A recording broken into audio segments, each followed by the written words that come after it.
Sabe, é muito curioso observar a nossa relação com o mundo ao redor hoje em dia. Uhum, com certeza. Porque se a gente pensa na natureza, por exemplo, existe uma previsibilidade que é até reconfortante. As estações mudam no tempo certo, a gravidade funciona ali de forma constante. E se a gente olha para as nossas criações mais complexas, tipo a engenharia de software ou a inteligência artificial, também tem uma lógica subjacente muito clara. Exato.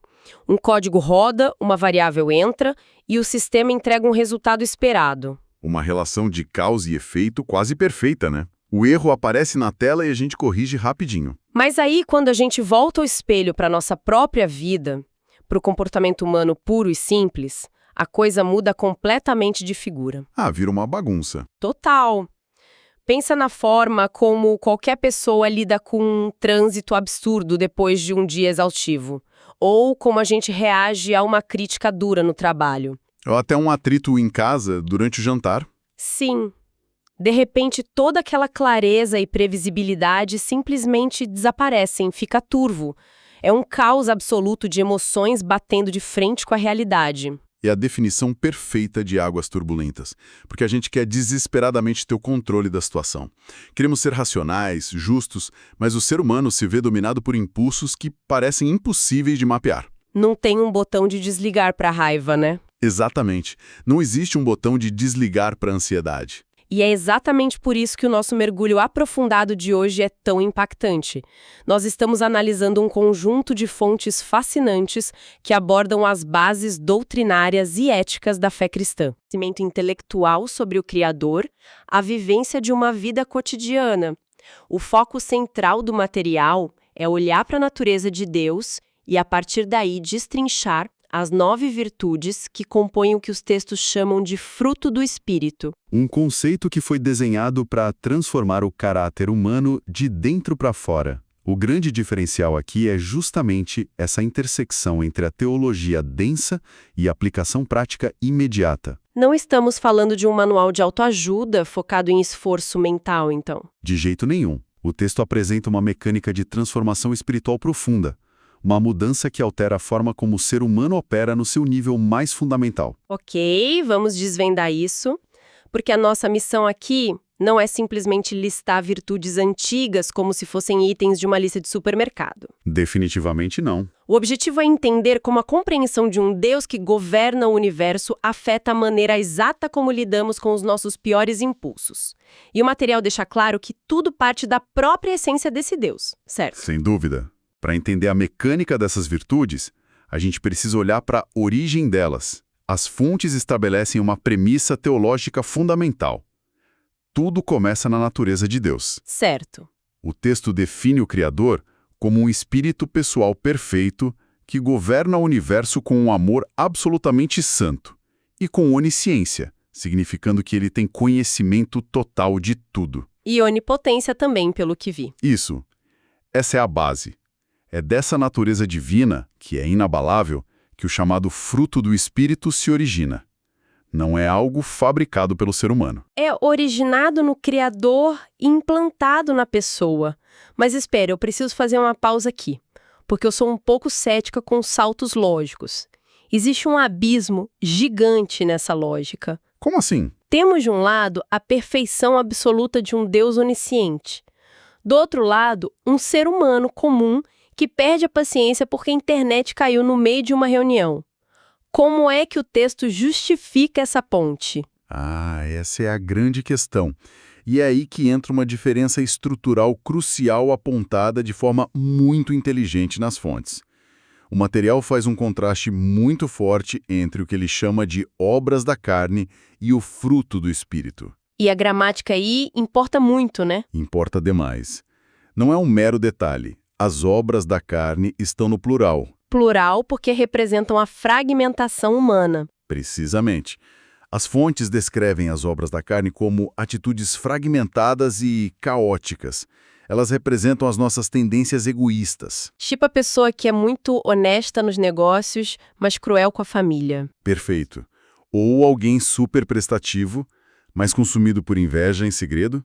As obras atiram para todos os lados, não tem harmonia nenhuma. Já o fruto do Espírito está invariavelmente no singular. Isso me faz pensar em uma analogia para quem nos ouve conseguir visualizar melhor. Imagina que o fruto do Espírito não é como uma cesta com 9 frutas diferentes. Uma maçã, uma banana, uma uva. Exato. Se fosse uma cesta, a pessoa poderia simplesmente escolher qual virtude quer comer naquele dia. Alguém diria, hoje eu vou pegar paciência para lidar com meu chefe, mas vou deixar o amor no fundo da cesta. Mas não funciona assim. Não mesmo.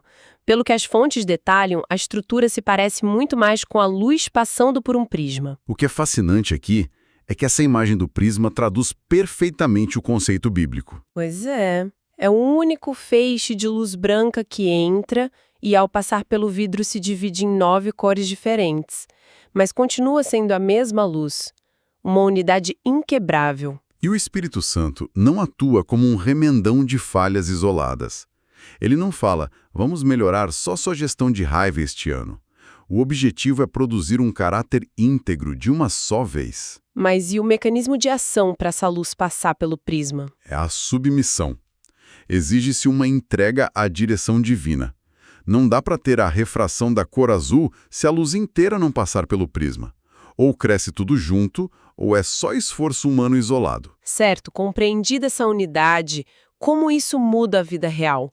Porque a primeira dimensão foca intensamente na motivação e nos relacionamentos. Sim, a reestruturação de como tratamos as pessoas. E a lista começa com o amor, o famoso ágape do grego, e a benignidade, que é Chrestotes. O contexto histórico do ágape é fundamental. No primeiro século, amor era associado a mérito. Você amava quem te oferecia algo em troca. uma troca de favores emocionais. Exato. O texto redefine isso. O ágape não é um frio na barriga. É a base de tudo. É uma escolha ativa e incondicional de buscar o bem do próximo, independente de merecimento. Uma postura totalmente contracultural. A regra hoje é: trate os outros como eles tratam você. O ágape quebra essa corrente.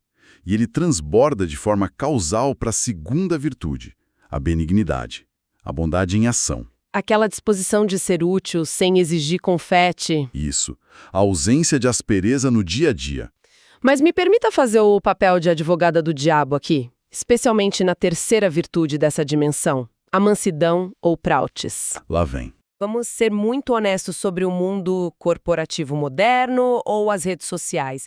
Tudo premia o mais barulhento, o mais agressivo. Quem está escutando pode pensar que adotar mansidão é pedir para virar capacho dos outros. É a interpretação equivocada mais comum que existe. A sociedade iguala a mansidão à passividade covarde. Mas as nossas fontes corrigem isso resgatando o grego antigo. Prautes era usado para descrever um cavalo de guerra que foi domado. Um cavalo de guerra? Nossa, isso muda tudo. Não tem nada de dócil e frágil. Pelo contrário, pensa na musculatura e na potência de um cavalo de guerra. Ele não perdeu 1 grama da sua força ao ser domado. A diferença é que toda aquela força agora está sob o comando do cavaleiro. Então o texto define mansidão como poder sob controle. Exato. É a antítese da arrogância. É a sua força governada pelo espírito. O mecanismo não é não conseguir destruir o argumento do outro. É ter inteligência para arrasar o oponente, mas escolher reter essa força.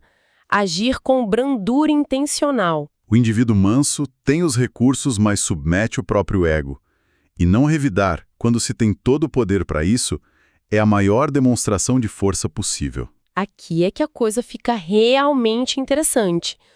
Porque manter esse controle, agir com amor incondicional, exige uma energia psicológica imensa. Como alguém sustenta isso sem desmoronar internamente? É o que nos leva para a segunda dimensão nas fontes. A estabilidade interior e emocional. Gozo, paz e temperança. Que é o que impede o sistema de entrar em colapso. Perfeito. O comportamento social ético é insustentável sem uma âncora interna. E a primeira é o gozo, ou chara. O texto separa o gozo teológico da simples felicidade. A felicidade depende de fatores externos, né? Dia bonito, dinheiro na conta. Isso. O gozo é profundo, sobrenatural. Ele não ignora a dor, mas fornece uma vitalidade que a dor não consegue extinguir. Porque a fonte está fora das circunstâncias temporais. E trabalhando com gozo, tem a paz, a Irene. Que não é só silêncio, é inteireza. Paulo usa um termo militar para dizer que essa paz guarda o coração e a mente contra a ansiedade. E no centro disso, a gente esbarra na temperança, o domínio próprio, a encrateia. Lendo o material, a imagem que me veio foi a de um termostato interno de alta precisão. Uma ótima imagem. Porque o termostato não impede a tempestade de neve lá fora, mas ele lê o ambiente e regula a temperatura interna automaticamente para manter a casa habitável. Ilustra bem o porquê teológico. Temperança não é só a repressão, é calibração. As fontes detalham 3 eixos. Primeiro, o controle de impulsos. Que é colocar um freio na vontade imediata. O instinto diz, grite agora. A temperança intercepta o sinal e coloca os padrões de Deus acima da reação animal. É criar um milissegundo de espaço entre o estímulo e a resposta para você poder escolher. Exatamente. O segundo eixo é a promoção do equilíbrio. Evitar extremos no consumo, trabalho, lazer.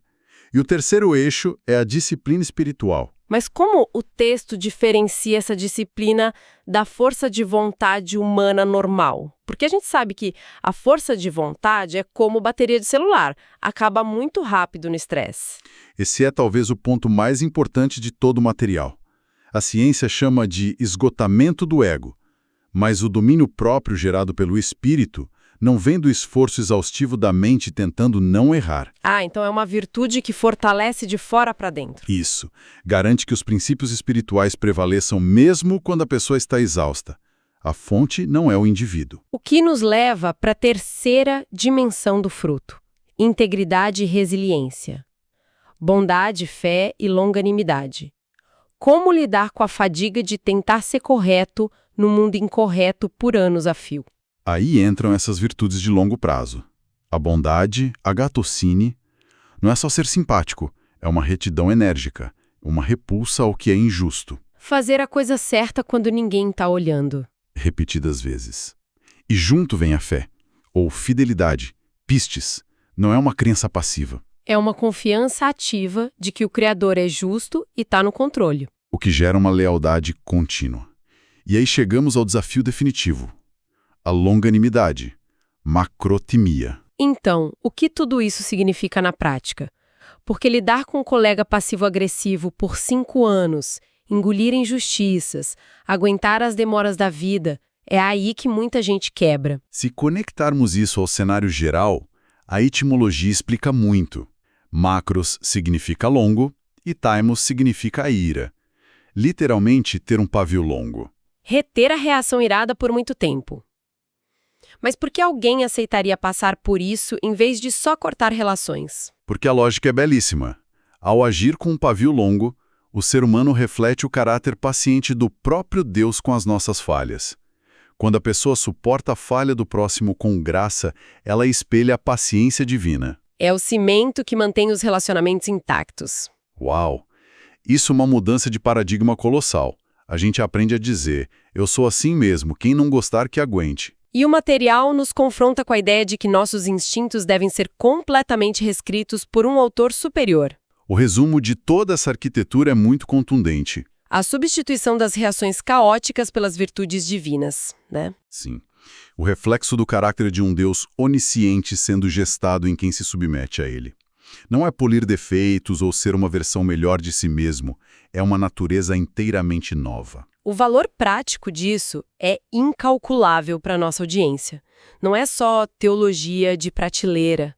É um mapa para não sermos devorados pelos impulsos da vida moderna, de como ter um grande poder e escolher conscientemente não esmagar o próximo. Isso levanta uma questão importante, sabe? Passamos o tempo todo discutindo como isso transforma um indivíduo de dentro para fora. Sim, o foco foi muito pessoal. Mas e se ampliarmos a lente? O que acontece quando uma comunidade inteira tenta viver sob essa lógica do ágape e do pavio longo? A história mostra que os primeiros cristãos criaram uma revolução sem disparar uma flecha, só cuidando dos doentes e perdoando carrascos. É uma baita provocação. Hoje a gente tenta legislar a empatia, criar políticas para forçar as pessoas a serem boas. mas a desconfiança só aumenta. Fica a reflexão. Será que uma sociedade fraturada consegue encontrar cura só através de leis externas? Ou será que a verdadeira revolução comunitária depende dessa profunda submissão individual que gera o fruto do espírito? Fica o convite para a audiência ponderar sobre de onde estamos tentando tirar forças para mudar o mundo. Com certeza, um mergulho realmente necessário.